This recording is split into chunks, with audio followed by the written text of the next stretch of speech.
The History of Our Time, an Optimist's View, in a series of lectures instituted to keep alive the memory of that inspired and successful social reformer, Eleanor Rathbone.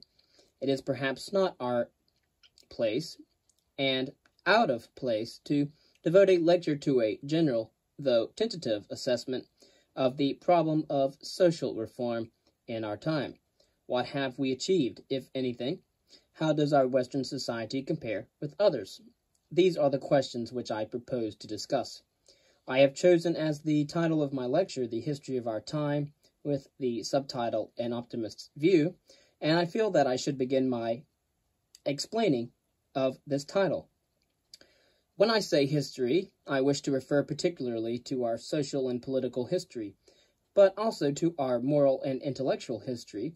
By the word our, I mean the free world of the Atlantic community, especially England, the United States, the Scandinavian countries, and Switzerland, and the outposts of this world in the Pacific, Australia, and New Zealand. By our time, I mean in particular the period since 1914, and also my time of writing, 1968.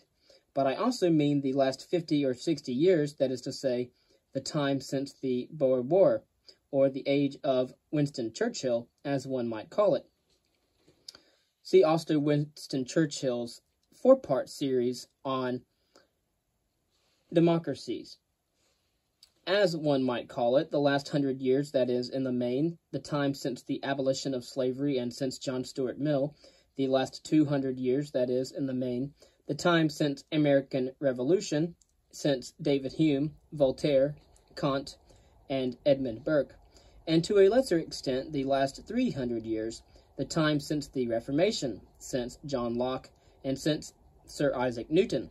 So much for the phrase, the history of our time. Now I come to the word optimist. First, let me make it quite clear that if I call myself an optimist, I do not wish to suggest that I know anything about the future. I do not wish to pose as a prophet, least of all as a historical prophet. On the contrary, I have for many years tried to defend the view that historical prophecy is a kind of quackery. I do not believe in historical laws, and I disbelieve especially in anything like a law of progress. In fact, I believe that it is much easier for us to regress than to progress. Though I believe all this, I think that I may fairly describe myself as an optimist, for my optimism lies entirely in my interpretation of the present and the immediate past. It lies in my strongly appreciative view of our own time. And whatever you might think about this optimism, you will have to admit that it has a scarcity value. In fact, the wailings of the pessimists have become somewhat monotonous. No doubt there is much in our world about which we can rightly complain if only we give our mind to it. And no doubt it is sometimes most important to find out what is wrong with us. But I think sometimes most important to find out the other side of the story, and that it might also get a hearing. Thus it is with respect to the immediate past in our own time that I hold optimistic views. And this brings me finally to the word view, which is the last word of my title. What I shall be aiming at in this lecture is to sketch, in a few strokes, a kind of bird's-eye view of our time. It will no doubt be a very personal view, an interpretation rather than a description, but I shall try to support it by argument. And although pessimists will feel that my view is superficial, I shall at least try to present it in a way that may challenge them. And so I begin with a challenge. I will challenge a certain belief which seems to be widely held, and held in widely different quarters, not only by many churchmen or religious people whose sincerity is beyond doubt, but also by some rationalists such as Bertrand Russell, whom I greatly admire as a man and as a philosopher. Russell has more than once expressed the belief I wish to challenge. He has complained that our intellectual development has outrun our moral development. We have become very clear and very clever. According to Russell, indeed too clever and clear. We can make lots of wonderful gadgets, including television, high-speed rockets, and an atom bomb, not to mention a hydrogen bomb or a thermonuclear bomb, if you prefer, but we have not been able to achieve that moral and political growth and maturity which alone could safely direct and control the uses to which we put our tremendous intellectual powers. This is why we now find ourselves in mortal danger. Our evil national pride has prevented us from achieving the world state in time. See also my lecture readings from G.H. Wells on the 19th century. To put this view in a nutshell, we are clever, perhaps too clever, but we are also wicked, and this mixture of cleverness and wickedness lies at the root of our troubles. As against this, I shall maintain precisely the opposite. My first thesis is this: we are good, perhaps a little too good, but we are also a little stupid, and this is a mixture of goodness and stupidity which lies at the root of our troubles. To avoid misunderstandings, I should stress that when I use the word we in this thesis, I include myself. You may perhaps ask me why my first thesis should be part of an optimist's view. There are various reasons. One is that wickedness is even more difficult to combat than a limited measure of stupidity, because good men who are not very clever are usually very anxious to learn. Another reason is that I do not think that we are hopelessly stupid, and this is surely an optimist's view. What is wrong with us in that we so easily mislead ourselves, and that we are so easily led by the nose by others, as Samuel Butler says? I hope you will let me quote from one of my favorite passages. It will be seen that the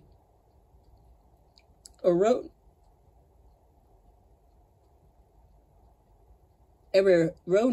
are a meek and long-suffering people, easily led by the nose and quick to offer up common sense at the shrine of logic, when a philosopher arises among them who carries them away by convincing them that their existing institutions are not based on the strictest principles of morality. You see that my first thesis, although it is directly opposed to such an authority as Bertrand Russell, is far from original. Samuel Butler seems to have thought along similar lines. Both Butler's formulation of this thesis and my own are somewhat flippant in form, but the thesis might be put more seriously in this way. The main troubles of our time, and I do not deny that we live in troubled times, are not due to our moral wickedness, but on the contrary to our often misguided moral enthusiasm, to our anxiety to better the world we live in. Our wars are fundamentally religious wars. They are wars between competing theories of how to establish a better world. And our moral enthusiasm is often misguided because we fail to realize that our moral principles, which are sure to be oversimplified, are often difficult to apply to the complex human and political situations to which we feel bound to apply them. I certainly do not expect you to agree all at once, either with my thesis or with Butler's, and even if you sympathize with Butler's, you are hardly likely to sympathize with mine. Butler, you might say, was a Victorian. But how can I hold the view that we do not live in a world of wickedness? Have I forgotten Hitler and Stalin? I have not. But I do not allow myself to be over-impressed by them. In spite of them, and with my eyes open, I remain an optimist. They and their immediate helpers may be set aside in this context. What is more interesting is the fact that the great dictators had a very large following. But I contend that my first thesis, or if you like, Butler's thesis, does apply to most of their followers. Most of those who followed Hitler and Stalin did so precisely because, to use Butler's phrase, they were easily led by the nose.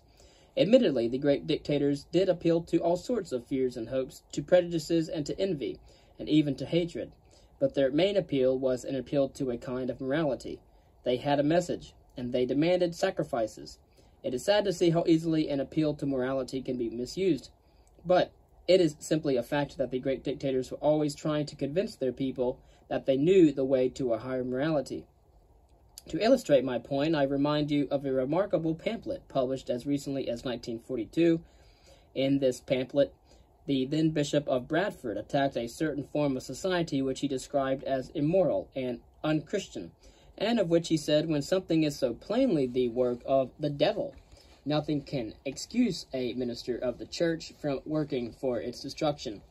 The society which, in the bishop's opinion, was the work of the devil was not Hitler's Germany or Stalin's Russia.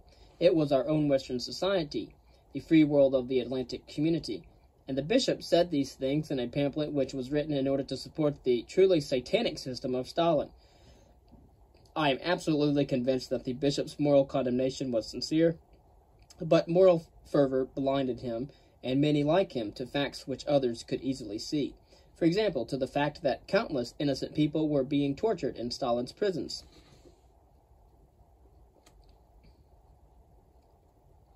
Here, I am afraid, you have an example of a typical refusal to face facts, even if they are obvious facts, of a typical lack of criticism, of a typical readiness to be led by the nose, to use Butler's words again, to be led by the nose by anybody who claims that our existing institutions are not based on the strictest principles of morality. You have here an example of how dangerous goodness can be if too much of it is combined with too little rational criticism. But the bishop does not stand alone. Some of you may remember an uncontradicted report from Prague in the Times about 4 or 5 years ago, in which a famous British physicist was said to have described Stalin as the greatest of all scientists. One wonders what this famous physicist will say now that the doctrine of Stalin's Satanism has become, if only for the time being, an essential component of the party line itself. It all shows how astonishingly liable we are to be led by the nose if anybody arises who claims to know the way to a higher morality. The believers in Stalin offer a sad spectacle today, but if we admire the martyrs of Christianity, we cannot completely withhold a reluctant admiration from those who retained their faith in Stalin while being tortured in Russian prisons. Theirs was a faith in a cause we know to be bad. Today, even party members know it, but they believed in it in all sincerity. We now see important this aspect of our troubles, and it is if we remember that their great dictators were all forced to pay homage to the goodness of man. They were forced to pay lip service to a morality in which they did not believe. Communism and nationalism are both believed in as moralities and religions. This is their only strength as ideologies. Intellectually, they border on absurdity. The absurdity of the communist faith is manifest. Appealing to the belief in human freedom, it has produced a system of oppression without parallel in all of history. But the nationalist faith is equally absurd. I am not alluding here to Hitler's racial myth. What I have in mind is rather an alleged natural right of man, the alleged right of a nation to self-determination.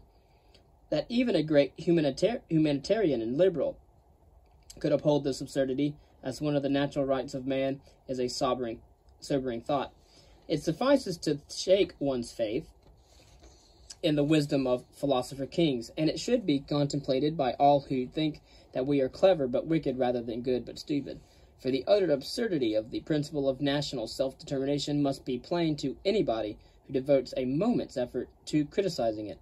The principle amounts to the demand that each state should be a nation-state, that it should be confined within a natural border, and that this border should coincide with the location of an ethnic group, so that it should be the ethnic group, the nation, which should determine and protect the natural limits of the states. But nation-states of this kind do not exist. Even Iceland, the only exception I can think of, is only an apparent exception to this rule, for its limits are determined not by its ethnic group, but by the North Atlantic, just as they are protected not by the Icelandic nation, but the North Atlantic Treaty. Nation-states do not exist simply because the so-called nations or peoples of which the nationalists dream do not exist. There are no or hardly any homogeneous ethnic group long settled in countries within natural borders. Ethnic and linguistic groups, dialects often amount to linguistic barriers, are closely intermingled everywhere. For example, Czechoslovakia was founded upon the principle of national self-determination, but as soon as it was founded, the Slovaks demanded, in the name of this principle, to be free from Czech domination, and ultimately it was destroyed by its German minority in the name of the same principle. Similar situations have arisen in practically every case in which the principle of national self-determination has been applied to fixing the borders of a new state. In Ireland, in India, in Israel, in Yugoslavia, there are ethnic minorities everywhere.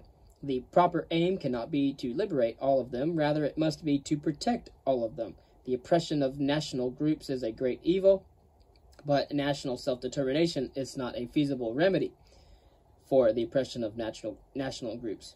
Moreover, Britain, the United States, Canada, Switzerland are four obvious examples of states which in many ways violate the nationality principle. Instead of having its borders determined by one settled group, each of them has managed to unite a variety of ethnic groups, so the problem does not seem insoluble.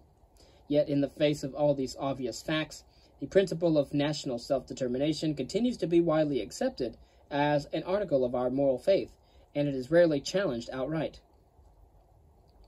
An appeal recently, and a letter to the Times, to this principle, one described it as a universally accepted principle of morality. The defenders of this principle, he proudly claimed, were defending the sacred human values and the natural rights of a man, apparently even when terrorizing their own dissenting countrymen.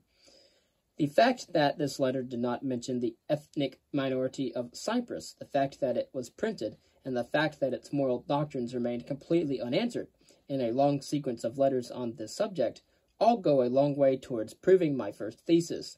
Indeed, it seems to me certain that more people are killed out of righteous stupidity than out of wickedness. The nationalist religion is strong. Many are ready to die for it, fervently believing that it is morally good and factually true.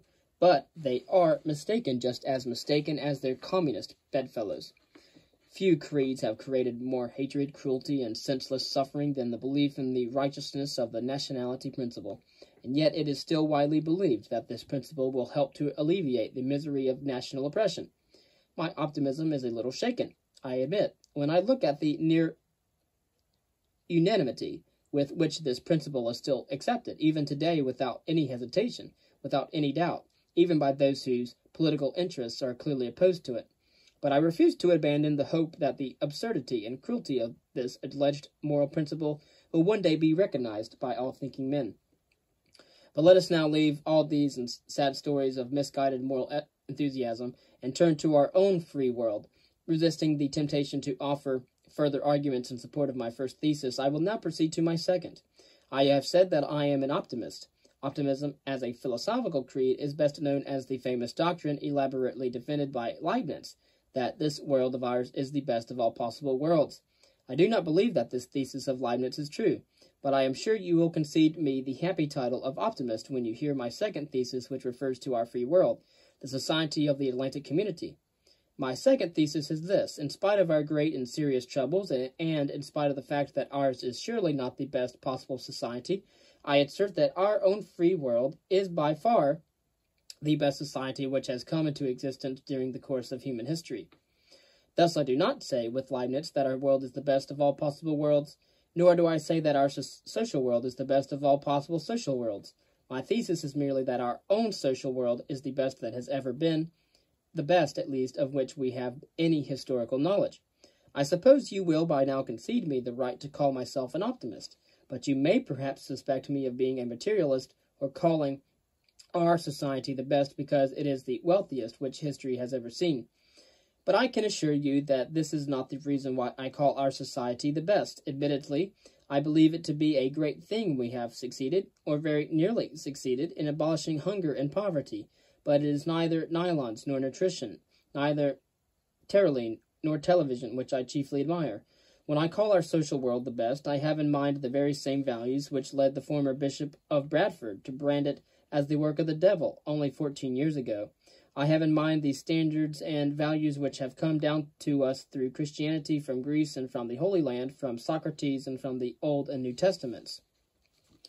Of course, you have to remember here that the people that he's talking about is the Atlantic community. The Society of the Atlantic Community it comprises England, the United States, Scandinavian countries, and Switzerland.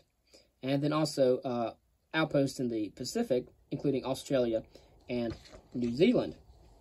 Of course, at no other time and nowhere else have men been more respected as men than in our society. Never before have their human rights and their human dignity been so respected, and never before have so many been ready to bring great sacrifices for others, especially for those less fortunate than themselves.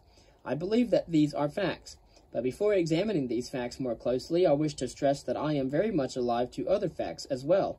Power still corrupts, even in our world.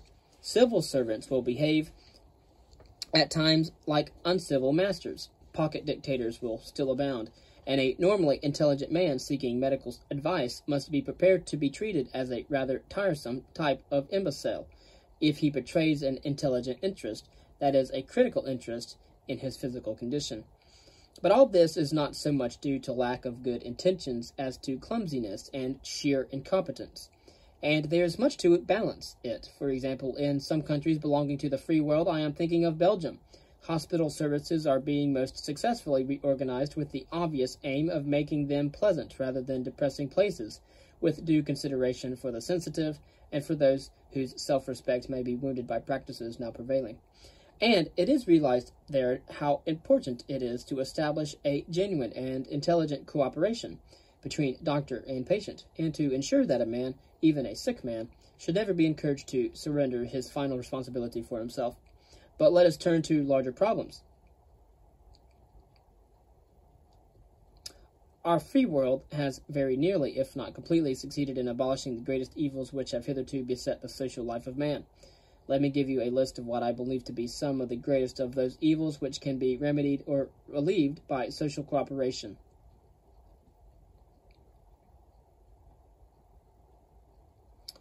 Poverty, unemployment, and some similar forms of social insecurity, sickness and pain, penal cruelty, slavery and other forms of serfdom, religious and racial discrimination, lack of educational opportunities, rigid class differences, war. Let us see what has been achieved, not only here in Great Britain through the welfare state, but also one method of another everywhere in the free world.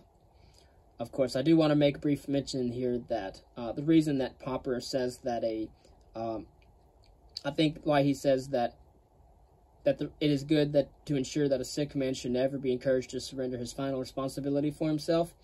I think that might be because he doesn't take his he might not be a libertarian, or he doesn't take his libertarian views to its greatest extent. However, let me continue. Abject poverty has been practically abolished. Instead of being a mass phenomenon, the problem has almost become one of detecting the isolated cases which still persist. The problems of unemployment and of some other forms of insecurity have changed completely. We are now faced with new problems brought into being by the fact that the problem of mass unemployment has largely been solved. Fairly continuous progress is being made in dealing with the problems of sickness and pain. And again, you have to think that Popper is writing this in 1968, and we have improved dramatically in the last 50 years since that time. Penal reform has largely abolished cruelty in this field. The story of the successful fight against slavery has become the everlasting pride of this country and of the United States. Religious discrimination has practically disappeared. Racial discrimination has diminished to an extent surpassing the hopes of the most hopeful. What makes these two achievements even more astonishing is the fact that religious prejudices, and even more so racial prejudices, are probably as widespread as they were 50 years ago, or very nearly so. Of course, we've had 50 more years to snuff it out. The problem of educational opportunities is still very serious, but it is being tackled sincerely and with energy. Of course, the fact that I say that it should be snuffed out, as a libertarian to the full extent, I have no problem letting someone be a racist if they want to. It's their life. But the problem of educational opportunities is still very serious, but it is being tackled sincerely and with energy. Class differences have diminished enormously everywhere. In Scandinavia, the United States, Canada, Australia, and New Zealand, we have, in fact, something approaching classless societies. My eighth point was war. This point I must discuss more fully. It may be best to formulate what I have to say here as my third thesis. My third thesis is that since the time of the Boer War, none of the democratic governments of the free world has been in a position to wage a war of aggression. No democratic government would be united upon the issue because they would not have the nation united behind them. Aggressive war has become almost a moral impossibility. Of course, now we have the United Nations. We have a multifaceted war base. So the Boer War led to the revulsion of feeling in Great Britain, amounting to a moral conversion in favor of peace. It was because of this attitude that Great Britain hesitated to resist the Kaiser, and that it entered the First World War only after the violation of Belgium. It was under its influence that Britain was ready to make allowances for Hitler, When Hitler's army entered the Rhineland, this was undeniably an act of aggression on his part. Of course, you see that Bertrand Russell here was trying to tell Britain that they should get rid of all of their armaments when Hitler was going across the Rhineland. But of course, Bertrand Russell was wrong. Yet public opinion in this country made it impossible for the government to meet the challenge, although it would have been the most reasonable course to take under these circumstances. On the other hand, Mussolini's open attack on Ethiopia so much outraged British public opinion that the Hoare-Lavelle plan, which wisely tried to keep Mussolini and Hitler apart, was swept away by an outburst of public indignation. But a still stronger example is the public attitude towards the issue of preventive war against Russia. You may remember that around 1950, even Bertrand Russell advocated a preventive war, and it must be admitted that there were strong reasons in favor of it. Russia was not yet in possession of an atomic arsenal, and it was the last opportunity of preventing Russia from acquiring the hydrogen bomb. I do not envy the American president his power to decide between such terrible alternatives. The one alternative was to begin a war, the other was to allow Stalin to acquire the power to destroy the world, a power with which he certainly ought not to have been entrusted. Bertrand Russell was no doubt right in maintaining that, from a purely rational point of view, the second alternative was even worse than the first. But the decision went the other way.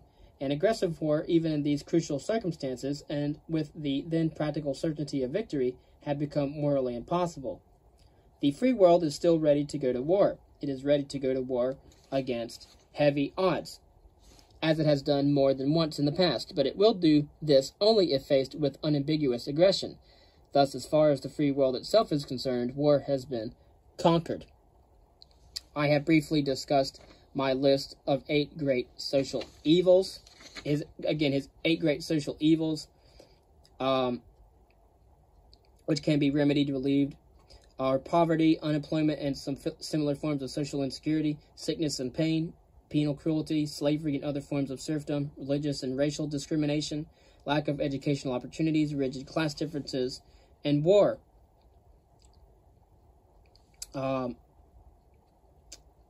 So that was really good.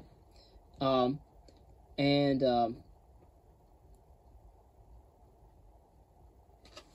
anyways, we will continue. I believe that it is most important to say that the free world has achieved, for we have become unduly skeptical about ourselves. We are suspicious of anything like self-righteousness, and we find self-praise unpalatable. One of the great things we have learned is not only to be tolerant of others, but to ask ourselves seriously whether the other fellow is not perhaps in the right and altogether the better man. We have learned the fundamental moral truth that nobody should be judged in his own cause. Of course, you have to think here that Karl Popper was heavily influenced by Immanuel Kant, which is why he thinks that you shouldn't take your own life. This is also why he thinks that it's a fundamental moral truth that nobody should be a judge in their own case.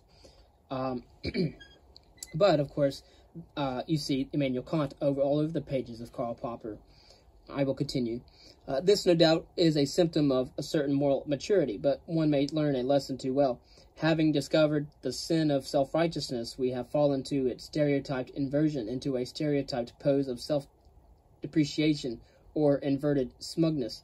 Having learned that one should not be judged in one's own cause, we are tempted to become advocates for our opponents. Thus we become blind to our own achievements, but this tendency must be resisted. When Mr. Khrushchev, on his Indian tour, indicated British colonialism, he was no doubt convinced of the truth of all he said. I do not know whether he was aware that his accusations were derived via Lenin, largely from British sources. Had he known it, he would probably have taken it as an additional reason for believing in what he was saying, but he would have been mistaken, for this kind of self-accusation is a peculiarly British virtue as well as a peculiarly British vice. The truth is that the idea of India's freedom was born in Great Britain, as was the general idea of political freedom in modern times. And those Britishers who provided Lenin and Mr. Khrushchev with their moral ammunition were closely connected, or even identical, with those Britishers who gave India the idea of freedom. I shall always regret that the great British statesmen who answered Mr. Khrushchev had so little to say for himself and for our different ways of life. I'm quite sure that he made no impression at all on Mr. Khrushchev, but I think he could have done so, had he pointed to the difference between our free world and the communist world by way of the following example. I am sure Mr. Khrushchev would have understood him. Our statesman might have spoken thus. The difference between your country and mine can be explained as follows. Imagine that my chief, Sir Anthony, suddenly dies tomorrow. I can assure you that in our country nobody in his senses would even for a moment consider the possibility that I had murdered Sir Anthony. Not even a British communist would think so. This illustrates the simple difference between our respective ways of conducting our affairs. It is not a racial difference, to be sure, for we may learn from Shakespeare that not so very long ago we too conducted our affairs in that other manner. I believe in the importance of answering all those absurd but terrible accusations against Great Britain, often originating from British sources which are current in the world today. For I believe in the power of ideas, including the power of false and pernicious ideas, and I believe in what I might call the war of ideas. Obviously, Britain's colonialism was not good. It was a very pernicious thing. The war of ideas is a Greek invention. It is one of the most important inventions ever made. Indeed, the possibility of fighting with words instead of fighting with swords is the very basis of our civilization, and especially of all its legal and parliamentary institutions. And this habit of fighting with words and ideas is one of the few things which still unite the worlds on the two sides of the Iron Curtain, although on the other side, words have only inadequately replaced swords and are sometimes used to prepare for the kill. To see how powerful ideas have become since the days of the Greeks, we only need to remember that all religious wars were wars of ideas, and that all revolutions were revolutions of ideas. Although these ideas were more often false and pernicious than true and beneficial, there is perhaps a certain tendency for some of the better ones to survive, provided that they find sufficiently powerful and intelligent support. All this may be formulated in my fourth thesis. The power of ideas, and especially of moral and religious ideas, is at least as important as that of physical resources. I disagree. But I am well aware of the fact that some students of politics are strongly opposed to this thesis, as well as I am. That there is an influential school of so-called political realists who declare that ideologies, as they call them, have little influence upon political reality, and that whatever influence they have must be pernicious. I do not accept this. But I do not think that this is a tenable view. Were it true, Christianity would have had no influence on history, and the United States would be inexplicable, or merely the result of a pernicious mistake. My fourth thesis, the doctrine of the power of ideas, is characteristic of the liberal and rationalist thought of the 18th and 19th centuries. But the liberal movement did not believe only in the power of ideas. It also upheld a view which I consider mistaken. It believed that there was little need for competing ideas to join battle. This was because it supposed that truth, once it put forward, would always be recognized. It believed in the theory that truth is manifest, that it cannot be missed once the powers which are interested in its suppression and perversion are destroyed. This important and influential idea, that truth is manifest, is one form of optimism which I cannot support. I am convinced that it is mistaken, and that, on the contrary, truth is hard and often painful to come by. This, then, is my fifth thesis. Truth is hard to come by. This thesis explains to some extent the wars of religion, and although it is a piece of epistemology, it can throw much light upon the history of Europe since the Renaissance, and even since classical antiquity. Let me now, in the time that remains, try to give a brief glimpse of this history, of the history of our time, especially since the Renaissance and the Reformation. The Renaissance and the Reformation may be considered as the conflict between the idea that truth is manifest, that it is an open book, there to be read by anybody of good will, and the idea that truth is hidden, that it is discernible only by the elect, that the book must be deciphered only by the ministry of the church, and interpreted only by its authority. Okay, so, just give me a second, I need to take a sip of coffee here.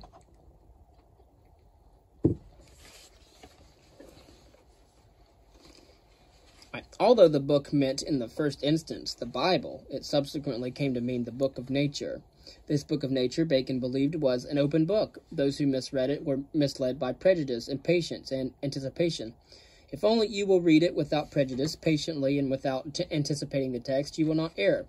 Error is always your own fault. It is your own perverse and sinful refusal to see the truth which is manifest before you. This naive and, I believe, mistaken view that truth is manifest became the inspiration for the advancement of learning in modern times. It became the basis of modern rationalism, as opposed to the more skeptical classical rationalism of the Greeks. In the field of social ideas, the doctrine that truth is manifest leads to the doctrines of individual moral and intellectual responsibility, and of freedom. It leads to individualism and to a rationalist liberalism.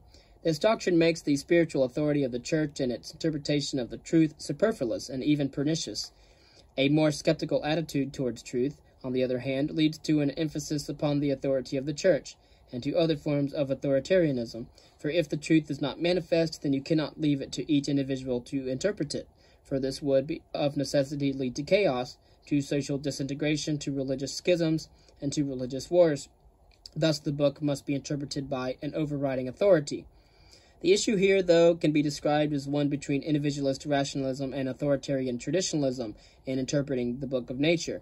The issue between rationalism and authoritarian traditionalism can also be described as that between, on the one hand, faith in man, in human goodness as well as in human reason, and, on the other hand, distrust of man, of his goodness and of his reason.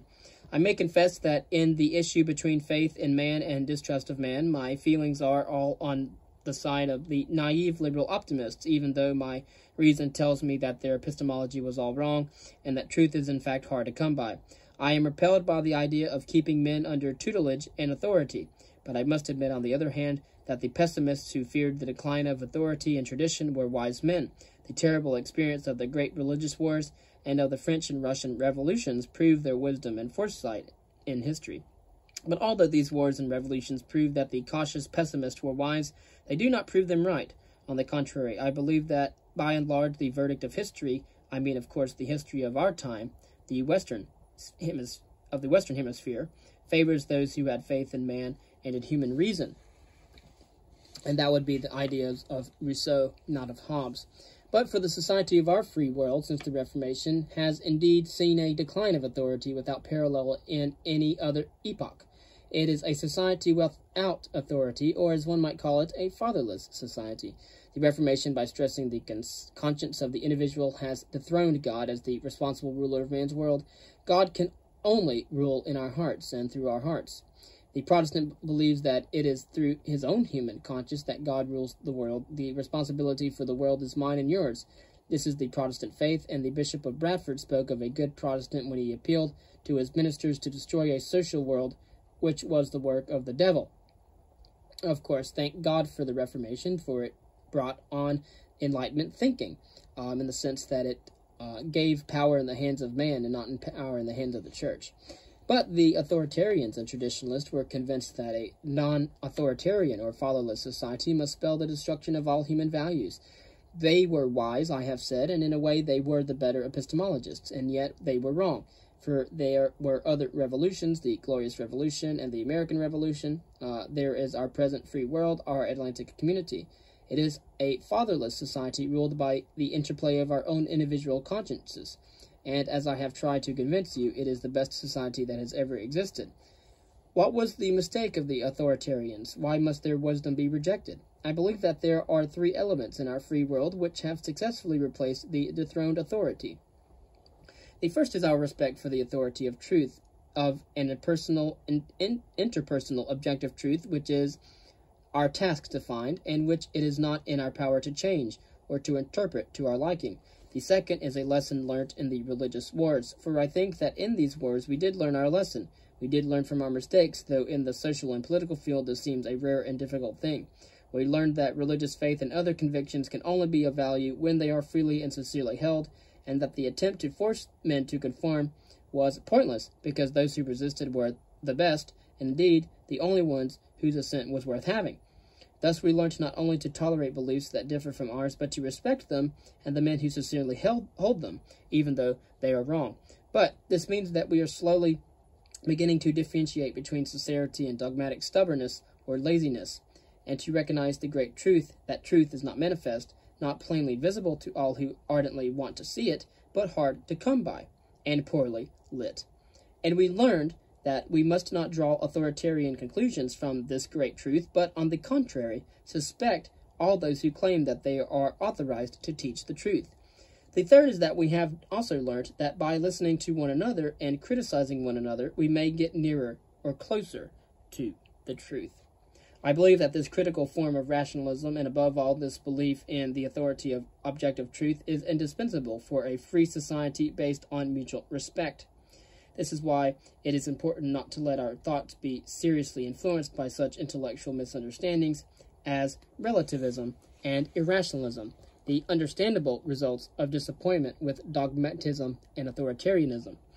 But this critical approach makes room at the same time for a reconciliation between rationalism and traditionalism. The critical rationalist can appreciate traditions, for although he believes in truth, he does not believe that he himself is in certain possession of it. He can appreciate every step, every approach towards it, as valuable, indeed as invaluable, and he can see that our traditions often help to encourage such steps, and also that without an intellectual tradition, the individual could hardly take a single step towards the truth. It is thus the critical approach to rationalism, the compromise between rationalism and skepticism, which for a long time has been the basis of the British Middle Way, the respect for traditions, and at the same time the recognition of the need to reform them. What the future will bring us, we do not know, but the achievements of the past and of our own time show us what is humanly possible, and they can teach us that although ideas are dangerous, we may learn from our mistakes how to handle those dangerous ideas, how to approach them critically, how to tame those dangerous ideas, and how to use dangerous ideas in our struggles, including our struggles to get a little nearer or closer to the hidden truth.